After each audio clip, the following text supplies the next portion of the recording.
Hello everyone, welcome back. इसके पहले मैंने आपको जो वीडियो बनाया था उसमें सिलेबस को कैसे टैकल करना है और साथ में अपने टाइम टेबल को मिलते ही आपको कैसा रिएक्शन देना है और आपका फर्स्ट डे का इंट्रोडक्शन कैसा होना चाहिए इसके बारे में बताया था। आज की वीडियो में मैं आपको बताऊंगी कि जब आपको क्लास टीचरशिप मिल गई है, टाइम टेबल मिल गया है, तो आपको एक और डॉक्यूमेंट साथ में मिला होगा, that is your class register.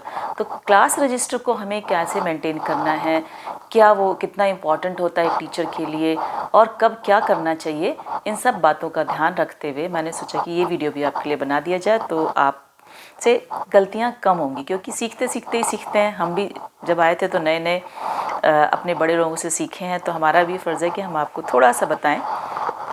तो सबसे पहले अपने दिमाग में ये डाल लीजिए कि क्लास रजिस्टर जो होता है वो बहुत इम्पॉर्टेंट डॉक्यूमेंट होता है एज ए क्लास टीचर, ठीक है, क्योंकि सारा डिटेल्स स्टूडेंट्स का डिटेल आपको उसी क्लास रजिस्टर में मिलेगा।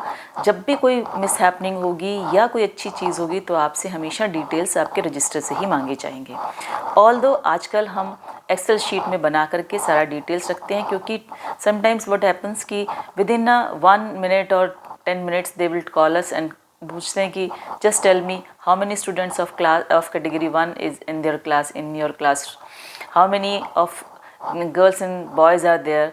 तो वो सारी डिटेल्स हम अपने पास में इसलिए एक्सेल शीट में बना के रखते हैं, लेकिन वो मेंटेन तो रहती है ना, तो वहाँ पर हमारे स्टूडेंट डिटेल्स की बहुत इंपॉर्टेंट पार्ट होता है। फर्स्ट पेज जो होता है रजिस्टर का, क्लास रजिस्टर का, वो फ़ी डिटेल्स के लिए होता है। तो फर्स्ट पेज में हमेशा आपको दिखेंगे सारे मंथ्स के नेम लिखे होंगे और उसमें वीवीएन होता है, कंप्यूटर्स फ़ी होती है, हर कंट्रीब्यूशन होता है, एडमिशन री एडमिशन होता है और आपको वो सारे कॉलम्स फिल करने होते हैं। तो आपको वो सारे कॉलम्स एवरी मंथ फिल करने हैं, वेदर फीस आए या ना आए। अगर नहीं आएगी तो निल रिपोर्ट जाएगी, और अगर उसमें किसी का एडमिशन हुआ है, री एडमिशन हुआ है या किसी का हर कंट्रीब्यूशन के साथ फीस सबमिट हुई है तो आप उसको एज फिल करेंगे टोटल, मतलब जितना अमाउंट आपका गया है, ठीक है। और उसको फिलअप करने के बाद में you have to go to the clerk, office clerk में जाएंगे, ऑफिस में दे विल साइन इट, वो एक डेप्यूटेड रहते हैं उसमें, and it will sign by them and then you go to the principal sir. Principal sir फिर इसमें सिग्नेचर करते हैं, क्योंकि ये फाइनेंशियल मैटर है इसलिए इसको आपको मंथली अपडेट रखना ज़रूरी है, ठीक। अब now come to the second page, जिसकी हम बात कर रहे थे पहले कि उसमें स्टूडेंट्स डिटेल मिलती है। स्टूडेंट डिटेल्स में कई सारे कॉलम्स होते हैं, लाइक स्टूडेंट का नाम होगा, उसका एडमिशन नंबर होगा, उसका रोल नंबर होगा, उसकी कैटेगरी होगी, father's name, mother's name, residential address, professional address of their mother and father, और कैटेगरीज हो गई उनकी, ईमेल आईडी हो गया, ब्लड ग्रुप हो गया उनका, और साथ में मोबाइल नंबर। इन सब में जो सबसे इम्पॉर्टेंट चीज़ है वो है उनका मोबाइल नंबर। जो मोबाइल नंबर वो लोग फिलअप कराते हैं उसको हमेशा अपडेट करते रहना चाहिए, क्योंकि समटाइम्स व्हाट हैपन्स, किसी का मोबाइल खो गया, किसी ने नया नंबर ले लिया है तो आपके पास में पुराना नंबर रहता है। तो फ्रॉम टाइम टू टाइम अपने बच्चों से उनका न्यू मोबाइल नंबर अगर उन्होंने चेंज किया है तो वो ज़रूर मंगवा लें, और it should be by their parents with a written application कि हमने, हमारा पुराना मोबाइल नंबर ये था, now we have change to this number, और उस एप्लीकेशन को अपने रजिस्टर में हमेशा मेंटेन करके रखिए और तब उसको चेंज कर लीजिए। क्यों अब ज़रूरत है इसकी, क्यों ये बहुत इमरजेंसी में या बहुत ही इंपॉर्टेंट पार्ट मैंने आपको बताया आउट ऑफ ऑल दोस्त, कि आपको जब भी कभी इमरजेंसी होगी, तो इमरजेंसी हमेशा माना जाता है कि मेडिकल इमरजेंसी जो है सबसे ज़्यादा इंपॉर्टेंट होती है। समटाइम्स या कुछ कभी हो जाए किसी बच्चे को तो you can immediately call their parents. तो आपके पास फ़ोन नंबर होगा तो आप उसको कॉल कर सकते हो और you can contact them, you can tell the details about that student, और अगर if it is in emergency they will come and take their child. Okay, next is कि आप इसमें काम होगा, और कभी कभी बहुत इंपॉर्टेंट कोई इशू ऐसा होता है, प्रिंसिपल सर ने इमीडिएटली कहा कि जस्ट कॉल देयर पेरेंट्स, तो आप तब भी उनके पेरेंट्स को बुला सकते हैं। ओके, तो phone number should be there. Next is other details are always required, क्योंकि आपको at the end of the month आपको उन डिटेल्स की ज़रूरत रहती है, तो इसलिए हमेशा उसको पूरा कंप्लीट फिल करके रखिए। उसको कितना क्रिएटिवली आप फिल करते हो, पहले तो रेड इंक से लिखा जाता था date of birth and black and blue and this and that, लेकिन अब एक्सेल शीट में पूरा कंपाइल करके बना लिया था। It will be very easy for all of you, लेकिन हम फर्स्ट सेकंड पेज को हमेशा हैंड रिटन ही लोग फिल करते हैं, बट मेरा पॉइंट ऑफ व्यू है कि इट्स बेटर कि आप ये सारी डिटेल्स जो है हमेशा यूपीआई पोर्टल से डाउनलोड करें, क्योंकि उसमें आपको सारी डिटेल्स वो होती हैं जो एग्जैक्टली उनके एडमिशन फॉर्म में लिखी होती हैं। और दूसरा, वहाँ आपको ये प्रॉब्लम अगर आती है कि किसी बच्चे के नाम की स्पेलिंग में मिस्टेक है क्या है, तो वो भी आपको समझ में आ जाएगी। उसमें सिर्फ एक चीज़ आपको नहीं मिलती है, रेजिडेंशियल एड्रेस। वो रेजिडेंशियल एड्रेस आपको एक कॉलम अलग से बना के उसमें फिल करना होता है, otherwise all details are there, तो आप वहाँ से ले सकते हैं। समटाइम्स ईमेल भी नहीं लिखा होता हैगा, तो ईमेल भी आप उसमें फिलअप कर सकते हैं। आधार नंबर का भी जो डिटेल्स है वो भी आप लेकर के बच्चे से फिल कर सकते हैं। Make a Excel sheet of that, it will be very beneficial for all of you, क्योंकि आज के ज़माने में तुरंत आप सेलेक्ट कीजिए और कोई भी डिटेल आपको जब ज़रूरत हो आप फिलअप करके फॉर्म दे सकते हैं। देन आप जब डिटेल्स आपने फिलअप कर ली हैं, तो अब आते हैं नेक्स्ट पेजेस पर, जिसमें आपको बच्चे की अटेंडेंस लेनी है। तो वहाँ आपको स्टार्टिंग में ही क्लास, सेक्शन, मंथ, ईयर लिखा रहता है। मोस्टली क्या होता है, लोग जनरली नाम लिखते चले जाते हैं और उसमें मंथ लिखना भूल जाते हैं, कभी क्लास, सेक्शन लिखना भूल जाते हैं। तो ऑलवेज़ राइट दैट, क्योंकि ये पार्ट जब इंस्पेक्शन होता है, कभी sometimes when you go to the principal sir, तो वो जैसे ही पेज पलटेंगे आपकी कौन सी क्लास है, you have not written here, तो आपको बताने की ज़रूरत नहीं पड़ेगी, you have write down there, okay. और उसमें फिर आप देखिए नीचे बच्चों के नाम होंगे, सीरियल नंबर होगा, एडमिशन नंबर होगा और देन स्टूडेंट नेम होगा। उसको अच्छे से फिलअप कर लीजिए। बच्चों का नाम किस सीक्वेंस में लिखना होता है, it depends on the school authorities. Sometimes they से कि आप उसको गर्ल्स को ऊपर रख लीजिए, बॉयज़ को नीचे लिखिए। कुछ लोग गर्ल्स को रेड से लिख देते हैं, बॉयज़ को ब्लू से लिख देते हैं, तो इट डिपेंड्स।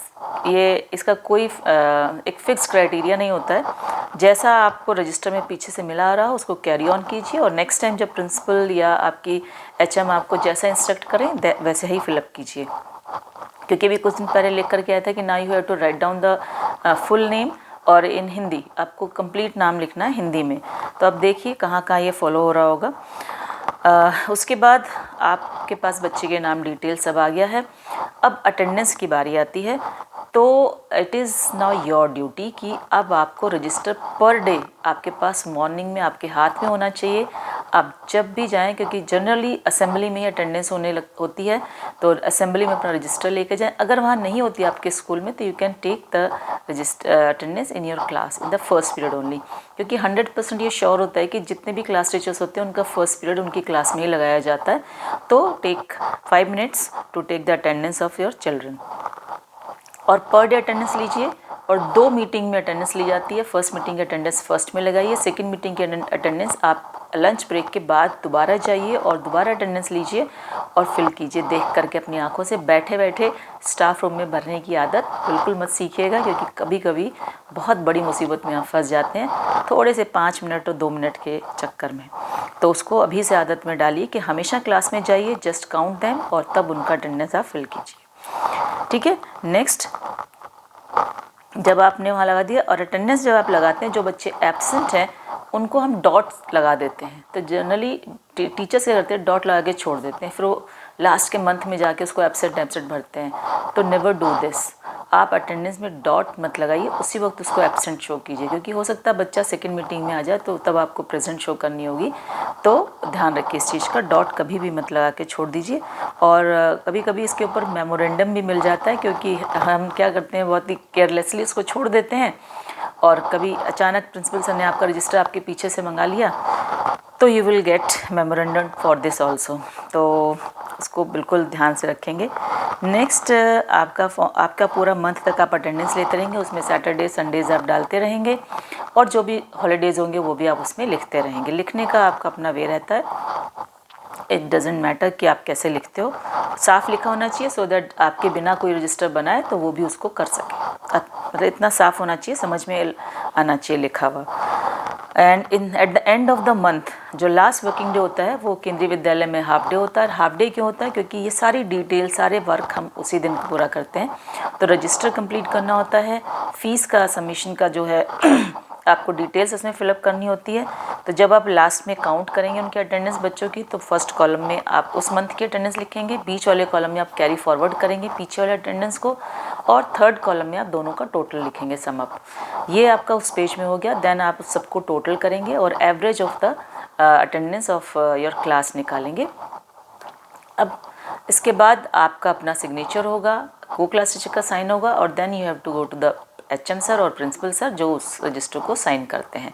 उसके साथ साथ आप उसमें नीचे कॉलम्स देखेंगे जिसमें कैटेगरी 1, कैटेगरी 2, कैटेगरी 3 लिखा होगा, वो आपको फिलअप करना है। और साथ में आपको आगे boys, girls, OBCs, SC, ST, RTE, single girl child और PH का फिजिकली हैंडीकैप्ड का भी आपको उसमें कॉलम्स फिलअप करने होते हैं। तो और KVS वार्ड भी एक रहता है, तो उन सबको आप ध्यान रखेंगे। और जनरल का रहेगा, OBC का रहेगा, सब डिटेल्स अपने पास हमेशा एक परफॉर्मा में बना के रख लीजिए। एक्सेल शीट में अगर बनाते हैं तो काउंटिंग में बहुत आसानी होती है, ठीक है। ये चीज़ों को लास्ट डे कंप्लीट करना होता है, कंप्लीट करने के बाद में आपको साइन कराने होते हैं। तो दिस इज़ हाउ आप रजिस्टर को पूरा मेंटेन रख सकते हो। अच्छा सा कवर लगाइए, ये आपको शो करता है आपको अपने रजिस्टर को कैसे रखते हैं। तो सुंदर सा नाम लिखिए, बहुत अच्छा लगता है देखने में। और एक चीज़ और, कभी कभी क्या होता है कि TC बच्चा चला गया लेकिन आपने उस मंथ में TC लिख दी, लेकिन फर्स्ट पेज में TC लिखना भूल जाते हैं। तो फर्स्ट पेज जहाँ स्टूडेंट्स डिटेल है वहाँ हमेशा उस बच्चे को रेड मार्क से लिख करके उसका TC इशूड ऑन डेट बिल्कुल उसमें भर दीजिए, सो दैट जब भी कोई इंक्वायरी हो तो आप उसमें बता सकें इसकी TC हुई थी, किस डेट को हुई थी। और उसमें कारण भी लिख दीजिए कि पेरेंट्स ट्रांसफ़र है या बच्चे ने अपने मन से ली है या स्कूल के में किसी मिसबिहेविंग की वजह से दे दी गई है, तो आप उसमें उसका कारण ज़रूर, रीज़न ज़रूर लिख दीजिएगा। देन हाँ, ये हो गया। और इसके बाद आपका जब रजिस्टर वेल मेंटेन्ड रहना चाहिए, रजिस्टर के बीच में सारे जितने भी परफॉर्मास होते हैं, पेजेस होते हैं या बच्चों की एप्लीकेशंस होती हैं, उन सबको लोग डाल देते हैं। बिल्कुल मत डालिए, बहुत ही गंदा लगता है। रजिस्टर के पीछे हमेशा एक एनवलप रखिए, उस एनवलप में उन सारी चीज़ों को रख दीजिए, सो दैट आपको, या एक फ़ाइल बना लीजिए जिसमें आपके डे वाइज या मंथ वाइज आपके सारे डॉक्यूमेंट्स, जितनी भी एप्लीकेशंस हैं बच्चों से रिलेटेड, वो उसमें लगी रहें। जब भी किसी को कोई प्रॉब्लम हो तो वहाँ से आपको क्रॉस चेक करने में आसानी रहती है। तो ये रहा रजिस्टर का बहुत लंबा सा वीडियो, बट अगर आप इसको पूरा देखेंगे और इसके फॉलो करेंगे तो आपको आपके रजिस्टर को मेंटेन करने में कभी कोई प्रॉब्लम नहीं आएगी। और नेक्स्ट वीडियो हम बनाते हैं और किसी चीज़ के बारे में कि और आप संगठन में, केंद्रीय विद्यालय में और हम क्या क्या करते हैं और कैसे करते हैं। Till then, good bye and see you in the next video.